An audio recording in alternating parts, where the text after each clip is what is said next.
हळदी कुंकवाच्या समारंभानिमित्त आपण सर्वजण एकत्र जमलात. मला या ठिकाणी बोलवलं याबद्दल मी सुरुवातीला आपणा सर्वांचे मनापासून आभार मानते. कार्यक्रमाची सुरुवात आमच्या भाभींना अतिशय सुंदर केली आणि सगळं वातावरण अगदी सुंदर करून टाकलं. सुंदर पद्धतीनं त्यानं कवळण म्हटली, अभंग गायला आणि आपण सर्वांना सुद्धा त्याला त्याच पद्धतीनं तितक्या जोमानं साथ दिली. खरं करिश्मानं जरा माझा परिचय वाढीव दिला, कदाचित मैत्रीण असल्यामुळं जास्त प्रेम असावं असं मला वाटतंय. आणि लहानपणापासून करिश्मा आम्ही व्याख्यानं करतोय आणि करिश्मा सुद्धा एक माझी अतिशय जीवाभावाची मैत्रीण आहे. ती सुद्धा एक उत्तम वक्ता आहे, मी तिची फॅन आहे. एक उत्तम सूत्रसंचालन करते. आपण सर्वजण बघतोय होम मिनिस्टरचे अनेक कार्यक्रम ती घेत असते आणि तिनं आपलं माझं नाव सुचवलं आणि मॅडमनं सुद्धा होकार दिला आणि मला इथं बोलवलं आणि माझ्यासोबत दुसरे ॲडव्होकेट आमच्या पूजाताईंना इथं बोलवलं, आमचा मान सन्मान केला. खरं तर करिश्मा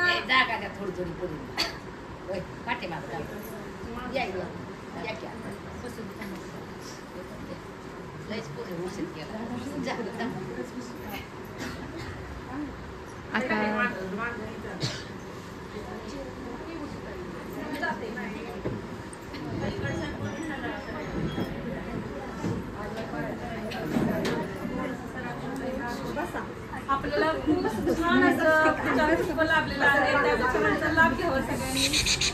साईडला सरताना आवाज ऐका, बायका येत राहतील, फक्त तुम्ही लक्ष तुमचं पुढं राहू द्यात.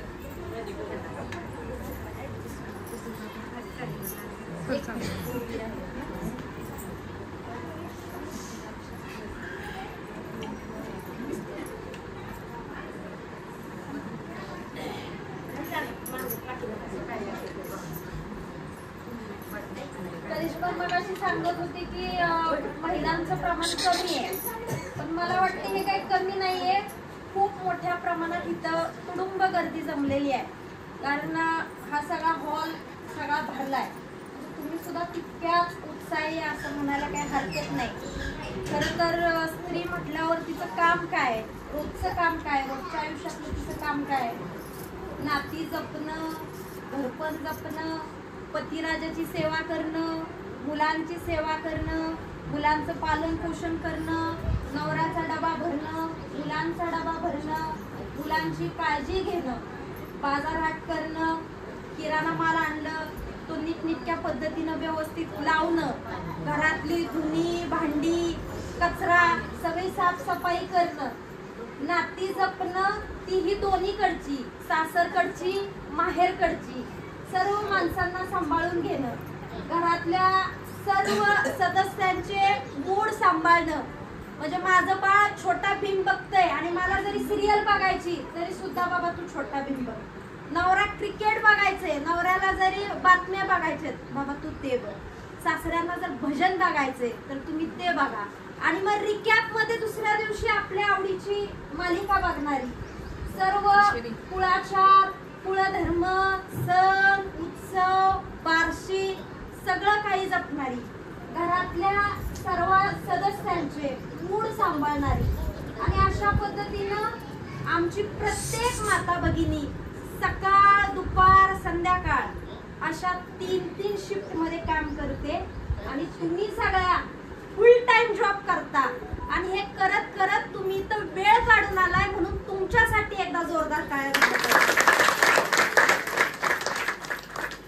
आणि खरं तर घरातील पुरुष मंडळींचं कसं असतं, बाहेर गेलं, मुलाला सोडायला गेलं शाळेत, इकडं तिकडं चौकात पेपर आणायला गेलं की वेळ मिळतो, गप्पा टप्पा होतात. पण आपलं तसं नाही, दिवसभर फुल स्केड्यूल. आणि आजकाल तर काय मग हळदी कुंकवाचं सगळीकडे एक उत्सव सुरू झालाय, महोत्सव सुरू झालाय, होम मिनिस्टरचे कार्यक्रम सुरू झालेत आणि त्या माध्यमातून आपण सर्वजण एकत्र येताय, विचारांची देवाणघेवाण होतीये. मगाशी करिश्मानं सांगितल्याप्रमाणे ही गावडेताईंची अनेक दिवसापासूनची परंपरा आहे आणि कुठल्याही पद्धतीचा खंड न पडता आपण हा उत्साह अशाच पद्धतीने टिकवून ठेवलाय. खरं तर तुमचं मनापासून अभिनंदन. महिलांच्या कार्यक्रमाला यायचं म्हटल्यावर महिलांविषयी जास्त बोललं पाहिजे असं करिश्मा म्हणाली. आवाज न करता पहिले. त्यामुळं भारतवर्षातील इतिहासातील आपल्या महिलांविषयी मी तुम्हाला थोडक्यात सांगते. हिंदुस्थानचा इतिहास अनेक कर्तृत्वान, धाडसी, शूर, वीर, पराक्रमी, प्राणांची बाजी लावून लढणाऱ्या रणरागिणी, प्रसंगी दुर्गेचा अवतार धारण करणाऱ्या तेजस्वी, तपस्वी महिलांच्या कार्यकर्तृत्वाने बहरलेला आहे. माझ्या या गौरवशाली भारत भूमीत अन्यायाविरुद्ध, अत्याचाराविरुद्ध, जुलमी राजवटी विरुद्ध लढ. कौरवांचा नाश झाला, रावणाची सोन्याची लंका जळून भस्मसात झाली. आमच्या माय भगिनींची आबरू लुटली जात आहे. तेव्हा नुसत्या उघड्या डोळ्यानं बघू नको, पेटून उठ. माणुसकीचा शत्रूंचा खून पाड, मुडदे पाड असं बाळकडू शुभाला पाजणारी माझी राजमाता जिजाऊ इथल्याच भूमीत जन्माला आली. राजमाता जिजाऊनंतर आपल्या मातृभूमीच्या रक्षणासाठी 1857च्या बंडाच्या तब्बल 50 वर्ष अगोदर 2 हातात 2 तलवारी आणि तोंडात घोड्याचा लगाम धरून कोऱ्या कातडीवर सपासप वार करणारी या देशाच्या इतिहासातील पहिली महिला स्वातंत्र्य सेनानी राजकुमारी भीमाबाई होळकर याच भूमीत जन्माला आली. राजकुमारी भीमाबाई होळकरांनंतर तब्बल 50 वर्षांनी आपल्या मातृभूमीसाठी मरते दम तक लढणारी माझी झाशीची राणी इथल्याच भूमीत जन्माला आली. हिंदुस्थानातील तमाम नारी जातीला ताठमानेनं, अभिमानानं, स्वाभिमानानं जगायला शिकवणारी माझी ज्ञान ज्योती सावित्रीबाई फुले इथल्याच भूमीत जन्माला आली. जिनं स्वकर्तृत्वाच्या बळावर केवळ हिंदुस्थानातच नव्हे तर संपूर्ण विश्वात आपला नाव लौकिक प्राप्त करून दिला. ते रत्नजडित माळेतील एक अनमोल रत्न असणारी माझी पुण्यश्लोक अहिल्यामाई होळकर याच भूमीत जन्माला आली. अशा कित्येक कर्तबगार महिला या भारतवर्षात होऊन गेलेल्या आहेत आणि म्हणून अशा सर्व महिलांना मी सुरुवातीला वंदन करते. माझ्या भगिनींनो, ह्या झाल्या इतिहासातील महिला, पण हिंदुस्थानातील कालच्या आमच्या माता भगिनींची अवस्था चक्रव्यूहात सापडलेल्या अभिमन्यू सारखी होती. तिचं विश्व केवळ 4 भिंतींच्या आत होतं. चूल आणि मूल, संसाराचा गाडा ओढणं हेच तिचं विश्व होतं. तिचा आवाज, तिची आर्त किंचाळी, तिचा हंबरडा, तिचा टाहो, तिलाही मन आहे याचं सोयर सुतक आमच्या पुरुषी अहंकाराला नव्हतं. आणि म्हणून काय म्हणायचे, स्त्रीचा जन्म घालून चुकला अशा पद्धतीनं स्त्रीला म्हणायचे. पण आता ती अवस्था पुढे राहिली नाही. पुढे 19वे शतक आलं आणि त्यानंतर आमच्या माता भगिनींच्या झोपडीत स्वातंत्र्याची सोनेरी किरण आली. हा काळ सोपा नव्हता. बहुजन समाजाचे दैवत ज्ञानसूर्य, क्रांतीसूर्य महात्मा फुले यांना स्त्रियांच्या गुलामगिरीचं पाश तोडले.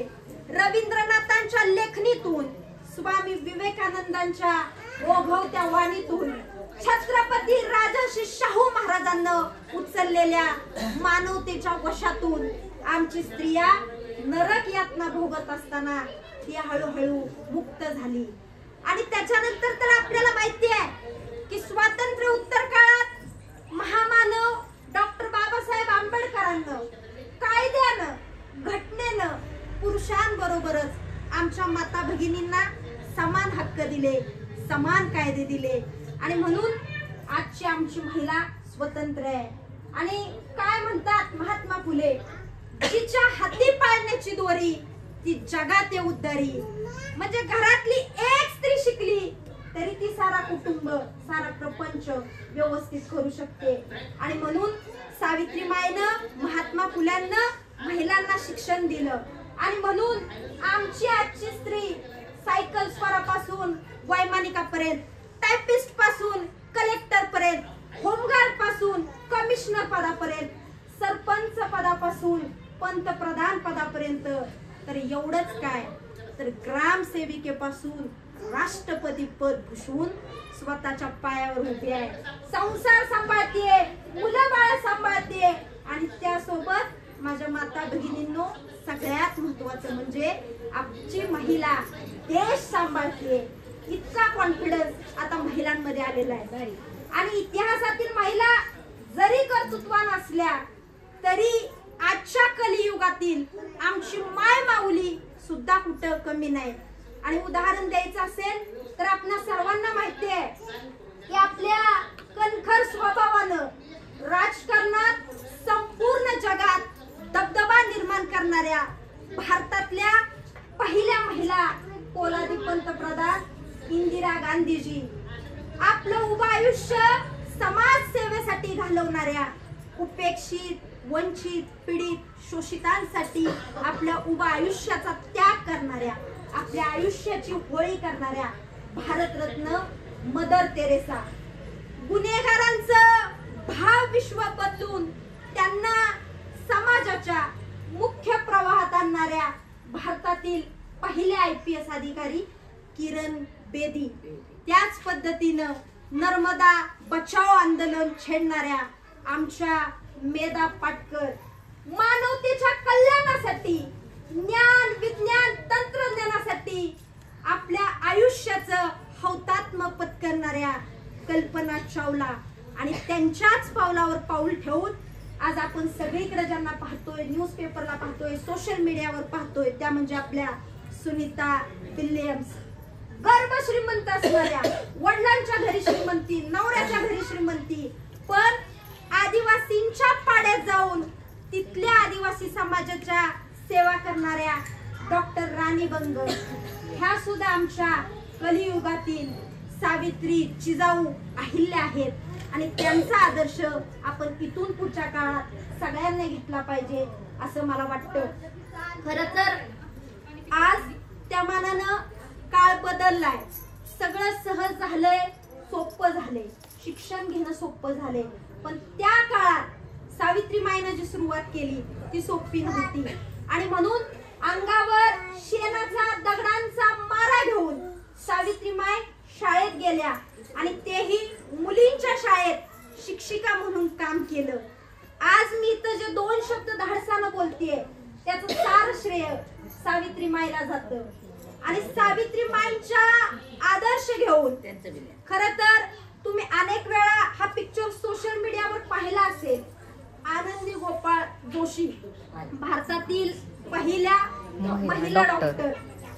म्हणजे आज असंख्य मुली डॉक्टर होत आहेत, लाखो मुली डॉक्टर होत आहेत. पण त्या मागची प्रेरणा कोण होत्या? आनंदीबाई जोशी. लहान वयात लग्न झालं, पतीनं सांगितलं होतं की मी अशा मुलीशी लग्न करणार की जी लग्नानंतर शिक्षण घेईल, केवळ चूल आणि मूल प्रपंच न सांभाळता स्वतःच्या पायावर उभी राहील, अशा मुलीशी मी लग्न करणार, असं गोपाळरावांची इच्छा होती. आणि गोपाळरावांचा आणि आनंदीबाई जोशींचा विवाह झाला. आणि मग गोपाळरावांनी ठरवलं की आनंदीबाईंना लिहायला वाचायला शिकवायचं, त्यांना स्वतःच्या पायावर उभं करायचं. पण शेवटी रूढी परंपरा आणि समाजाचा पगडा ह्यामुळे हे सोपं नव्हतं. आनंदीबाईंना अभ्यास करताना अनेक अडचणी येत. आईचं म्हणणं असायचं समाजाच्या विरोधात जाऊन कोण लिहितं, कोण वाचतं, काय करणारे, आई मारायची. अभ्यास नाही केला की नवरा ओरडायचा. त्यामुळं आनंदीबाई अतिशय खचल्या होत्या. आणि त्यामुळं गोपाळरावांना कळलं की आनंदीबाईंचं शिक्षण योग्य पद्धतीनं पुढे चालू ठेवायचं असेल तर त्यांना आपण इथून बाजूला घेऊन गेलं पाहिजे. म्हणून स्वतः त्यांना त्यांची बदली कोल्हापूरला करून घेतली. त्याच्या अगोदर त्यांची बदली अलिबागला झाली. आणि मग दोघं नवरा बायको हे नात्यापेक्षा सुद्धा त्या दोघांमध्ये गुरु शिष्याचं नातं होतं. आनंदीबाई लिहायला वाचायला शिकल्या, इंग्लिश वाचायला शिकल्या, संस्कृत वाचायला शिकल्या, वेल एज्युकेटेड झाल्या. आणि मग गोपाळरावांची बदली झाली कोल्हापूरला. गोपाळरावांनी ठरवलं होतं की आनंदीबाईंना अमेरिकेत पाठवायचं 200 वर्षापूर्वी. हे आज सोपं वाटतंय. आज 7 समुंदर पार करके जरी गेलं तरी संध्याकाळी 2 दिवसानं सोशल मीडियावर आपण व्हिडिओ कॉल करू शकतो. मुलगा मुलगी सून नातवंड गेली असली तर बरं आहेत का, पण 200 वर्षापूर्वी सगळ्यांचा विरोध झुगारून आपल्या पत्नीला अमेरिकेत पाठवणं ही सोपी गोष्ट नव्हती. अशा परिस्थितीत पैसा खर्च कुठून करायचा म्हणून आपले जे गोपाळराव जोशी आहेत त्यांना प्रसिद्ध अमेरिकन मिशनरी रॉयल बिल्डर यांना सांगितलं की माझ्या पत्नीला अमेरिकेत औषधांवर अभ्यास करायचा आहे, तर ह्याचा खर्च कसा होऊ शकतो. त्यांना सुद्धा मदतीचा हात पुढे केला. आपल्या बायकोला शिकायचंय आणि म्हणून ती बातमी अमेरिकेतल्या प्रसिद्ध पत्रकात दिली आणि ती बातमी तिथं छापून आली. तिथं एक कार्पेंटर नावाच्या उच्च विद्याविभूषित गर्व श्रीमंत महिला होता. त्यांना भारी वाटलं, अरे भारतातील सर्वसामान्य मुलगी रूढी परंपरा झुगारून तिची इच्छा आहे अमेरिकेत यायचं, अभ्यास करायचं, आणि म्हणून त्यांना फुल सपोर्ट, पैसा देण्याची, जेवढी मदत लागेल तेवढी मदत करण्याची, सपोर्ट सिस्टीम त्यांच्या मागे उभं करण्याची तयारी दर्शवली. पण हे सुद्धा सोपं नव्हतं. अमेरिकेत यायचंय तर आमचा ख्रिस्ती धर्म स्वीकारावा लागेल असं अमेरिकन लोकांना आनंदीबाईंना सांगितलं. पण आनंदीबाई सुद्धा तितक्याच प्रभावी होत्या. त्या म्हणाल्या की जो देश मला माझ्या धर्मासकट स्वीकारत नाही त्या देशात मला शिक्षण घ्यायचं नाही. अमेरिकेच्या लोकांना सुद्धा वाटलं की एवढी प्रभावी, एवढी कर्तृत्वशील आहे तर आपण धर्माच्या बाबतीत आनंदीबाईंना जास्त जोखून ठेवायला नको. तर जायचं आता विमानानं 2 दिवसात अमेरिकेला.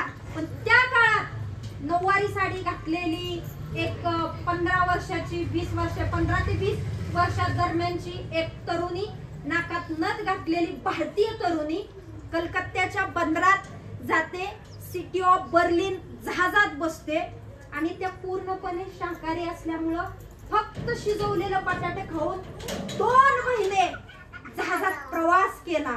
प्रचंड थंडी वाजत होती, जीवाभावाचं कुणी नाही, नवरा नाही, सोबत कुणी घ्यायचं तर त्याचा खर्च, एक तर माझ्याच खर्चाची जबाबदारी कशी तरी पेलली आहे तिथल्या सरकारनं, आणि वरती कुणाला सोबत घेऊन जायचं. मनात दुःख. त्याच्या अगोदर त्यांच्या आयुष्यात असं झालं होतं की त्यांचं बाळ 10 दिवसाचं असताना दगावलेलं. पण त्या काळात सुद्धा कुठल्याही परिस्थितीत वैद्यकीय सुविधा नसल्यामुळं त्यांचं बाळ त्यांना गमवायला लागलं होतं.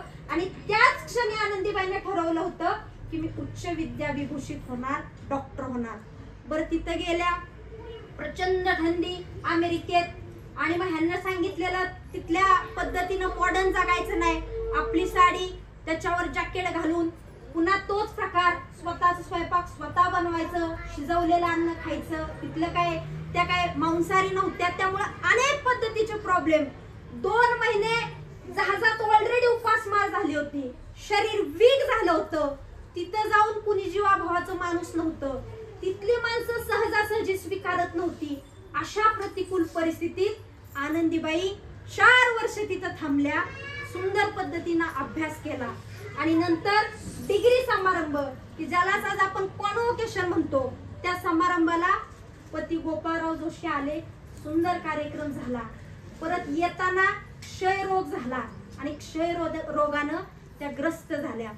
आणि येताना सुद्धा त्या जहाजात, त्या बोटीत कुणी इलाज करायला तयार नाही. वर्णभेद, काळा पांढरा गोरा, तशाच आल्या भारतात आल्यानंतर समुद्र उल्लंघन केलेली महिला नवऱ्याच्या पाठिंब्याने गेली, पण बाकीचे कुणी मानत नाहीत. आणि आता हिचं काय ऐकायचं, ही काय खूप मोठी हुशार झाली का म्हणून डॉक्टर सुद्धा इलाज करत नव्हते. जे स्वप्न डोळ्यासमोर ठेवलं होतं, वंचितांची, दुःखितांची, मातृभूमीची, महाराष्ट्रातल्या लोकांची सेवा करायची, ते स्वप्न कुठेतरी एक अंधार झाला होता डोळ्यासमोर. आणि अशा परिस्थितीत आनंदीबाईंचा मृत्यू त्या ठिकाणी झाला. सांगण्याचा भाग, तुम्ही म्हणाल प्रियदर्शन ही स्टोरी का सांगते, पण आनंदीबाईंना जरी लोकांची सेवा करत करता आली नाही, ती संधी त्यांना मिळाली नाही, तरी आनंदीबाईंच्या मृत्यूनंतर आज हजारो लाखो महिला डॉक्टर होत आहेत आणि सगळ्यांची सेवा करतायत. पण आम्ही आज सुखकरपणे ऍडव्होकेट आहोत. आपल्यातल्या वेगवेगळ्या महिला वेगवेगळ्या पद्धतीनं काम करत असतील, ते करण्यासाठी एका आनंदीबाईंना आयुष्याचा त्याग करावा लागला. रूढी परंपरा सगळ्या गोष्टी बाजूला सोडून अमेरिकेला जायला लागलं. सेवा तर करण्याचं नशिबात नव्हतं आणि म्हणून चांगली गोष्ट घडायची असेल तर एकमेकांना साथ देणं गरजेचं आहे. मी तुम्हाला अजून एक जास्त वेळ घेणार नाही, महाराणी अहिल्यादेवींच्या आयुष्यातील एक उदाहरण सांगते.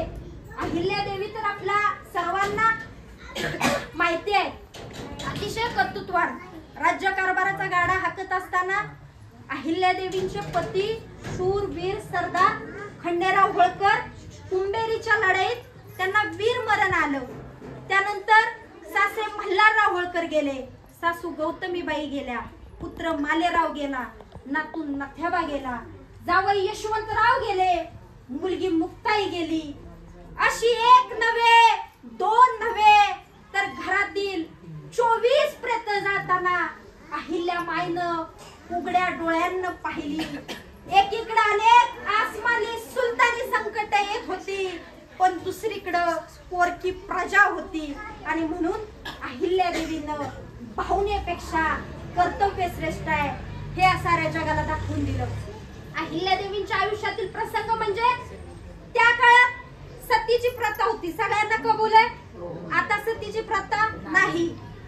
अहिल्यादेवींच्या पतीच्या मृत्यूनंतर म्हणजे खंडेराव होळकरांच्या निधनानंतर अहिल्यादेवी आणि त्यांची सवत पार्वतीबाई दोघी सती जायला निघाल्या आणि मल्हाररावांना ज्यावेळेस कळालं की अहिल्यादेवी सती चाललेल्या आहेत, त्यावेळेस मल्हारराव होळकर आणि गौतमाबाई होळकर अहिल्यादेवींकडे गेले आणि म्हणाले की अहिल्या, तू फक्त खंडेरावाची धर्मपत्नी नाहीस, तू मुक्ता आणि मालेरावची आई नाहीस, तू या मल्हारराव होळकरांची सून नाहीस, तर तू समस्त माळव्याची आई आहेस. हा माळवा सुजलाम सुफलाम करण्यात जेवढं योगदान माझं आणि खंडेरावचं आहे, त्याही पेक्षा जास्त योगदान अहिल्या तुझे. मी लहानपणापासून माझ्या खंडेराव मध्ये आणि तुझ्या माग कसलाही भेदभाव केला नाही. जे जे मी माझ्या खंडेरावला दिलं ते मी तुला दिलं. रूढी परंपरा समाज व्यवस्थेच्या विरोधात जाऊन मी तुला लिहायला शिकवलं, वाचायला शिकवलं, भालाफेक शिकवलं, दांडपट्टा तलवारबाजी कशी चालवायची हे शिकवलं. तू सती जाऊन इतकी स्वार्थी होऊ शकत नाही. खंडेरावच्या निधनानंतर माळव्याला तुझ्यासारख्या आदर्श राजाची गरज आहे. संपूर्ण माळवा तुझ्याकडे मोठ्या आशेनं पाहतोय. सांगण्याचा भाग मल्हारराव अहिल्यादेवींना काय म्हणाले की माळव्याला तुझ्यासारख्या आदर्श राजाची गरज आहे. मल्हारराव असं म्हणाले नाही की माळव्याला तुझ्यासारख्या आदर्श राणीची गरज आहे. म्हणजे स्त्री पुरुष समानता ह्या गोष्टी त्या काळापासून मल्हारराव होळकरांना अंमलात आणल्या होत्या आणि म्हणून इतिहासातील महिला असतील, आजच्या महिला असतील, ही उदाहरणं फक्त आपण सांगण्यापुरतं नाही. आज प्रियदर्शनी येईल, काहीतरी बडबड करून जाईल, हळदी कुंकू तुम्ही वाण घेणार, पेढे समारंभ, हे ठीक आहे, औपचारिकता म्हणून ठीक आहे, पण खरोखर आपल्या घरातील मुलगी, आपली सून काही चांगलं करत असेल तर आपण सर्वांना सहकार्य केलं पाहिजे. आणि हे सगळं करत असताना आपलं आरोग्य सुद्धा लाख मोलाचं आहे. परवा दिवशी मी एका कार्यक्रमात उंडवडीला सांगितलं की खऱ्या अर्थानं आजची पिढी व्यसनापासून आपण मुक्त राहिलं पाहिजे.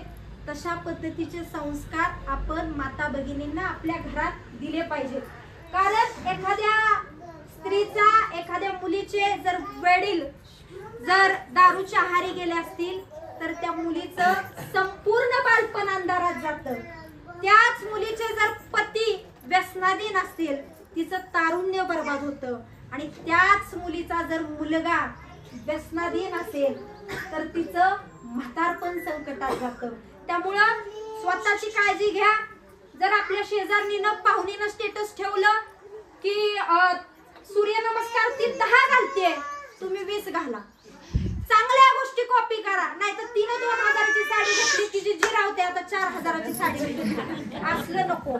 म्हणजे काय होतंय मी तुम्हाला प्रामाणिकपणे सांगते, सोशल मीडिया चांगलंय. म्हणजे विदिन सेकंड मध्ये हा कार्यक्रम महाराष्ट्रात आपल्या जाऊ शकतो, ही ताकद आहे. पण त्याचबरोबर निगेटिव्ह गोष्टी आपण मनात धरल्या नाही पाहिजेत. की काय निगेटिव्ह गोष्टी म्हणजे काय, अरे तिचं सगळं चांगलं चाललंय बघा, मग ती ट्रिपला जाते, वर्षाला किती वेळा जाते, कंटाळा आलं तर हॉटेलला जाते, थाळी खाते आणि सगळ्यात महागडी थाळी खाते. हे नको.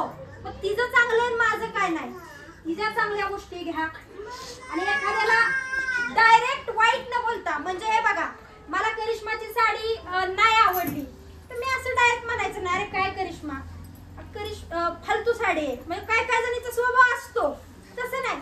करिश्मा ह्याच्यात पण एखादा दुसरा चांगला कलर मिळू शकला असता. मग ते कसं जरा गोड बोलून सासू सुनांना सगळ्यांना आपलं कॉम्बिनेशन, आपलं संघटन हसत खेळत आपण राहिलं पाहिजे. तुम्हाला एकच गोष्ट सांगते, एक दगड घ्या, तो मांजरावर फेका, मांजर काय करेल, पळून जाईल तिथून. बरं तोच दगड घ्या, आपण जरी कुत्र्यावर टाकलं तर कुत्रं भुंकेल, जेवढी क्षमता आहे तेवढं पाठीमागं पळेल. आपण जर गाडीवर बसू तर आपला पाठलाग पण करू शकत नाही. आणि तोच दगड घ्या आणि मधमाशीच्या पोळ्यांवर टाका, काय करेल मधमाशीची पोळी, जेवढ्या जो दगड ज्याने टाकलाय त्याच्या पाठीमागे येतील आणि त्याची पळता भुई थोडी करतील. ही ताकद आहे कुणाची, तर तुमच्यातल्या संघटनेची. कारण ज्या वेळेस तुम्ही एकत्र येता त्यावेळेस तुम्हाला कुणीही बाजूला करू शकत नाही. आपण आता उदाहरण बघतोय, लाडकी बहीण, सरकार म्हणतंय, महायुती म्हणतंय, दुसरं तिसरं कुणी नको, पुरुषांकडे बघायला नको. लाडकी बहीण पॅक केली की कार्यक्रम कसा जोरात होतोय. आणि म्हणजे ते फडणवीस साहेबांना किंवा एकनाथ शिंदेना दादांना सुद्धा कळलं नाही एवढं कसं काय झालं चमत्कार. लाडकी बहीण लाडकी बहीण लाडका भावानं चांगली लक्षात ठेवलेली. तुमच्यावर विश्वास दिला ना तर कुणावर विश्वास द्यायची गरज नाही.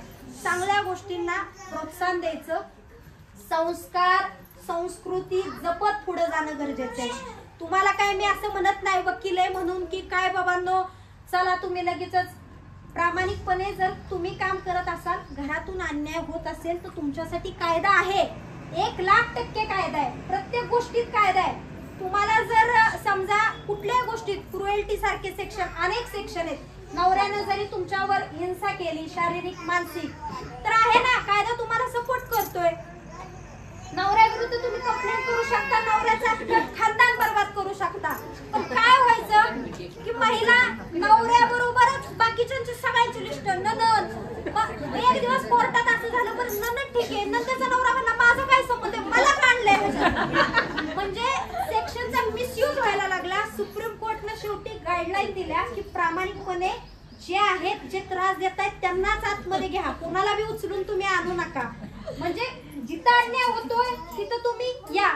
आपल्या जर नवऱ्यानं दुसरं लग्न केलं, पहिल्या पत्नीला कायद्यानं जर घटस्फोट दिला नसेल तर आहे 7 वर्षाची शिक्षा आहे, त्याला फाईन आहे, सगळ्या गोष्टी आहेत. सेक्शुअल हॅरेसमेंट सारख्या, रेप सारख्या गंभीर गुन्ह्यांना सुद्धा तुम्हाला म्हणजे सगळीकडे प्रोटेक्शन आहे.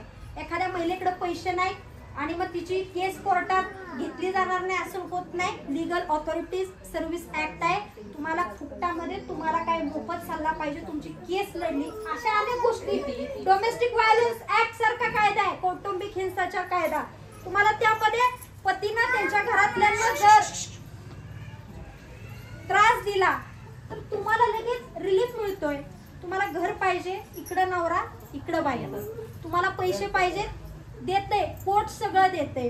पण माझं म्हणणं की जिथं खरंच गरज आहे, पाठीमागं तर असं व्हायचं की जिथं माता भगिनी जिथं नोकरीसाठी जातात तिथं सुद्धा कधी कधी सेक्शुअल हॅरेसमेंट सारख्या गोष्टी व्हायच्या. विशाखाच्या आपल्या गाईडलाईन आल्या की तिथं सुद्धा प्रोटेक्शन, महिलांना संरक्षण द्या. म्हणजे सगळीकडे कायदा तुमच्या बाजूने आहे. मी तर म्हणते कायदा तर आहेच करिश्मा, पण त्याच्या अगोदर सुद्धा मगाशी आपण सरस्वती देवीची मॅडम पूजा केली. सरस्वती देवी ही कशाचं प्रतीक आहे, विद्येचं प्रतीक आहे. आपण लक्ष्मी देवीचं पूजा करतो, लक्ष्मी देवी कशाचं प्रतीक आहे, धन संपत्ती सगळ्यांचं धन दौलतीचं प्रतीक आहे. आपण त्यानंतर दुर्गा देवीची पूजा करतो, नवरात्राचे उपास धरतो, म्हणजे विनाशाचा सगळं ज्या वाईट प्रवृत्ती आहेत त्याचा नाश होऊ दे. आणि मग दुर्गा देवी, मी तर कधी कधी विचार करते म्हणजे भारी खाती आहेत ना सगळी ती महिलांकडेच दिलेली आहे. म्हणजे आमचे सर सांगायचे की महिलांना कमी स्वतःला समजता कामा नये, सुंदर सुंदर खाती तुमच्याकडे आहेत. आणि म्हणून इथून पुढच्या काळात आपण सर्वांना एकमेकांना आधार देत एकमेकांसोबत पुढे गेलो तर येणारा काळ 100% तुमच्यासाठी चांगला आहे. समाजकारण असेल, राजकारण असेल, प्रत्येक क्षेत्रात सीमा तोडून पुढे या. घरदार जर तुम्ही जर चांगलं काम करत असाल तर 100% सपोर्ट देतं. मी असं म्हणत नाही, लगेच हळूहळू कालांतरानं माणसाच्या मानसिकतेत बदल होतो आणि लोक तुम्हाला स्वीकारायला लागतात. ज्या महान महिला होऊन गेलेत त्यांना सुद्धा काही एका दिवसात सगळं मिळालं नाही, त्याग करायला लावलाय, संपूर्ण आयुष्याची आहुती द्यायला लागली. तेव्हा कुठं आज आपण चांगले क्षण जगतोय. म्हणून तुमच्या गावातून तुमच्या वस्तीतून एखादी महिला एखादी मुलगी चांगलं कार्य करत असेल तर तिला आपण लढण्याकरता प्रोत्साहन केलं पाहिजे, तिला ऊर्जा दिली पाहिजे, तिला बळ दिलं पाहिजे. हे इथून पुढच्या काळात आपण सर्वांना लक्षात ठेवा. खरं तर आता काय माझ्यानंतर मॅडमचं सुद्धा व्याख्यान आहे, त्या सुद्धा मार्गदर्शन करणार आहेत. जास्त वेळ बोलणार नाही कारण ऑलरेडी तुम्ही सर्व एक टाइम भरून आला असेल. एवढ्या वेळेत इथे तेवढ्या वेळेत तुमचं बजेट काय मी ढासू देत नाही. पुन्हा एकदा आपण सर्वांना मला इथं बोलवलं, माझा मान सन्मान केला, मला 2 शब्द बोलण्याची संधी उपलब्ध करून दिली, याबद्दल आपणा सर्वांचे आभार मानते आणि इथंच सांगते. जय हिंद, जय भारत.